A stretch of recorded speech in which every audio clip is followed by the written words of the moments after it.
Hello friends, welcome back again in नाशिकचा भाऊ. So yes, परत एक वीकेंड होता आणि फॉर्च्युनेटली इम्पल्स 200 आलेली होती नाशिकला. सो मी विचार केला की गाणे आपण त्याचा काहीतरी फ्रुटफुल आउटकम करूया.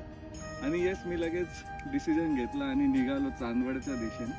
मे बी तुम्हाला आता वाटेल की यार चांदवड का बरं, तो आत्ताच नवरात्र झालेले आहे. तेव्हाच मी ठरवलं होतं की रेणुका माताचं दर्शन घेऊया, कारण माहुरगड ट्रिप झाल्यानंतर तेव्हापासून तो विचार डोक्यात होता आणि सगळं काही आता जुळून आलेलं आहे. तर मग हा वीकेंड आपण जाऊया चांदवडला. आणि नुसतं रेणुका माताचं दर्शन आपण घेणार नाही. आपण तिथे इच्छापूर्ती गणेश मंदिर आहे, तिथं प्राचीन शनी मंदिर आहे, प्राचीन महादेव मंदिर आहे. हे सगळे स्पॉट आपण कव्हर करणार आहे आणि तुम्हाला मी दाखवणार आहे इथे कसं जाऊ शकताय. सो तुम्ही ही बघा आपण आज काय ॲडव्हेंचर करणार आहोत. So stay tune.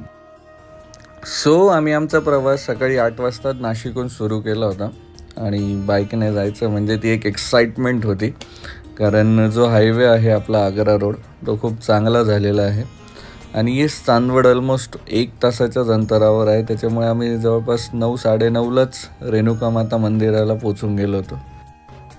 नुकताच नवरात्र होऊन गेलेली असल्यामुळे भाविकांची गर्दी थोडी कमी होती आणि मंदिरातली जी शांतता होती किंवा जे काही निसर्गरम्य वातावरण होतं खूप सुंदर वाटत होतं. तिथं मन अगदी प्रसन्न होऊन जात होतं.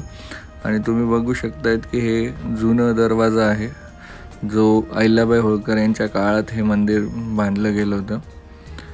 आणि मंदिराचा जो पूर्ण परिसर आहे तो तुम्हाला दगडी बांधकामाचा दिसून येईल, कारण हे त्या काळात बांधलं गेलेलं मंदिर आहे. पण जेव्हा आपण देवीच्या मूर्तीला बघतो तेव्हा असं खरंच अगदी जागरूक स्थान आहे, कारण जेव्हा परशुरामाने त्यांच्या आईचे 2 तुकडे केले होते तेव्हा धड हे माहुरगडावर आणि शिर हे चांदवडला. त्यामुळे इथे दोन्ही ठिकाणी आपल्याला शक्तिपीठ मानले जातात, चांदवडलाही आणि माहुरगडावरही. सो रेणुका मातेचं तुम्ही दर्शन घेतलं आणि तिथून लगेच आम्ही रेणुका मातेच्याच ऑपोजिट साईडला असलेलं इच्छापूर्ती गणेश मंदिरात गेलो. हे मंदिर खरं तर खूप कारणांसाठी सध्या खूप प्रसिद्ध आहे. एक तर निसर्गरम्य वातावरण, एक पिकनिक स्पॉट चांदवड जवळचा, आणि सर्वात महत्त्वाचं म्हणजे इथे असलेली गणेशाची मूर्ती. ती मूर्ती दगडात कोरलेली आहे, खूप सुंदर मूर्ती आहे. आणि या व्यतिरिक्त इथे इच्छापूर्ती नावावरूनच कळतं की तुम्ही तुमची इच्छा इथं व्यक्त केली तर गणपती बाप्पा ती इच्छा पूर्ण करतात. आणि खूप साऱ्या भाविकांना त्याचा अनुभव पण आलेला आहे. त्यामुळे इथे गर्दी होणं किंवा वीकेंडला येणं खूप जास्त आहे लोकांचं. आणि जसंही आमचं दर्शन झालं आम्ही आमच्या नेक्स्ट स्पॉटला गेलो. तो स्पॉट होता प्राचीन शनी मंदिराचा. खरं तर आग्रा हायवेपासनं थोडंसं राहुड घाटाचं अलीकडेच आपल्याला थोडं मध्ये जावं लागतं. तिथून 5 किलोमीटर अंतरावर हे प्राचीन शनी मंदिर आहे. आता बऱ्यापैकी तिथे कन्स्ट्रक्शन झालं आहे किंवा पार्किंगची सुविधा वगैरे थोडीशी डेव्हलपमेंट झालेली असल्यामुळे तुम्हाला तिथे काही दुकानंही बघायला मिळतील. आणि चांदवडपासून ऑलमोस्ट 8 ते 9 किलोमीटर अंतरावर आहे हे लोकेशन.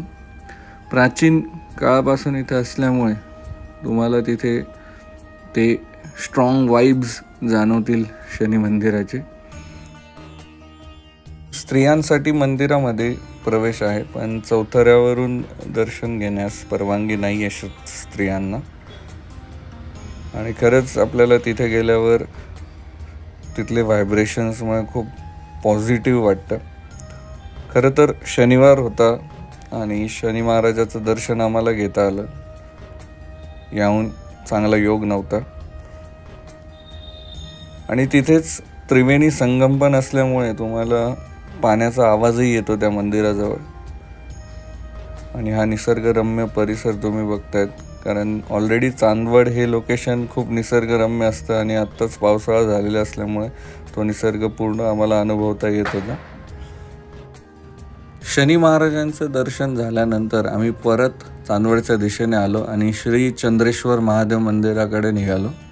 हे मंदिर रेणुका माता जवळच आहे. खरं तर रेणुका मातेचे वरून जो काही सह्याद्रीची पर्वतरांग दिसते त्याच पर्वतावर आहे, थोड्याशाच हाईटवर.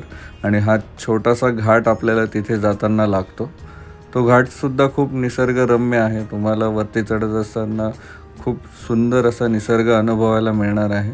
पावसाळ्यात गेले तर अजून सुंदर तुम्हाला तिथे छोटे छोटे धबधबे पण लागू शकतात. आणि जसंही तुम्ही मंदिराजवळ पोचतात तेव्हा तुम्हाला वाटतं की खरंच हे चंद्रेश्वर महादेव मंदिर खूप सुंदर मंदिर आहे. कारण तिथे जे काही आता रिनोव्हेशन म्हणा किंवा कन्स्ट्रक्शन म्हणा ते अगदी नवीन केलेलं आहे सगळं. आणि तो परिसरही खूप सुंदर वाटतो. डोंगरावर एवढं सुंदर मंदिर बांधलेलं आहे हे बघून खूप छान वाटतं आपल्याला.